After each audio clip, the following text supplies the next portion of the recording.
This is the 2017 Volkswagen Golf GTI, a very popular choice among South Africans, and it's recently been facelifted. Now, although it looks more or less the same as before, there's now more power under the hood. But now, after waiting many years in South Africa, we now get to choose this. And it's called the Golf GTD. But what is it? How is it different from the GTI? Well, it surely handled this corner like a GTI. So let's quickly have a look and compare the two before we head off and drive them back to back. Nikesh, what are the similarities? Well, seeing that they are both Golfs, they do share the same panels and headlights, so they look more or less the same.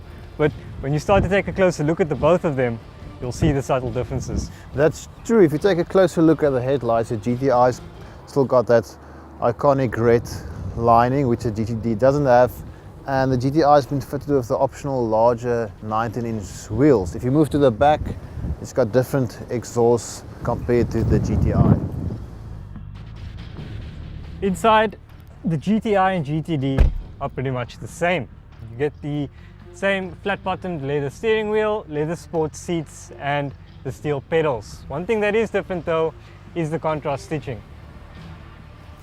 So here in the GTI we've got the 2-litre TSI that we all know and love, but the performance pack is now standard.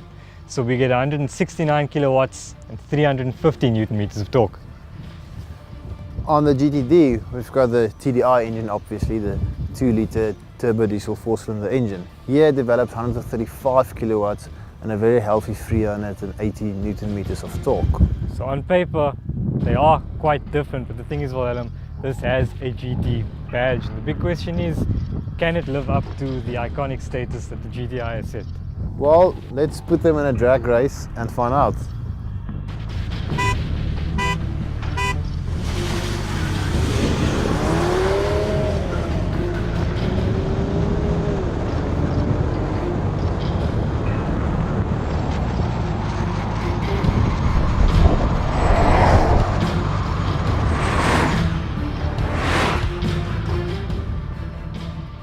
So driving fast in a straight line does have its fun moments, but we think cars like these are best suited for the mountain pass. And with the GTI and GTD sharing almost exactly the same chassis, they should be more similar in the corners than they are in the straights.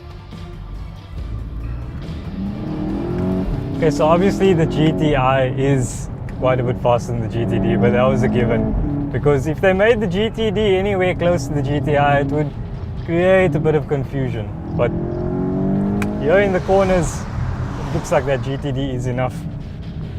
You have quite a bit of a hard time getting away from that thing, and that's mainly because it's got that extra torque. But the differences go a bit further than that. I mean, especially if you drive them back to back, you feel there's just a bit more personality in this GTI. It's more of an emotional car, and I mean, this engine and transmission gels together so well, and everything is so easy in this car.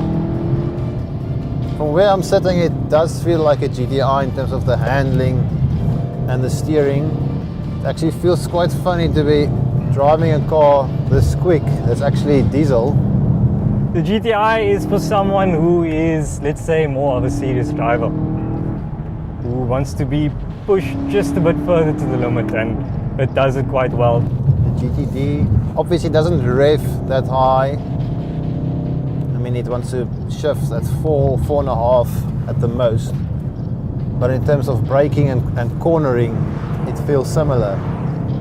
So entering a corner and braking, it's the same. But then as we accelerate, the case just pulls away from me. It actually feels more settled on the limit than I expected it to. The GTI just feels less conservative, more playful in its manner. Nikesh, we drove them back to back on the road. We did a drag race and we discovered that they are two different cars, the GTI and the GTD. However, there are a lot of similarities between them. What do you think? So we know the GTD is about 40,000 and less than the GTI, and that means it's going to be a more cost-effective and most likely fuel-efficient experience of the GTI. So if you're willing to sacrifice a bit of speed, I think the GTD is still going to be a promising car. It's still going to be loads of fun to own and drive. However, overall though, for only 40,000 or 45,000 rand more, you do get a lot more performance for your money, which will make the GTI for us the car to have between these two.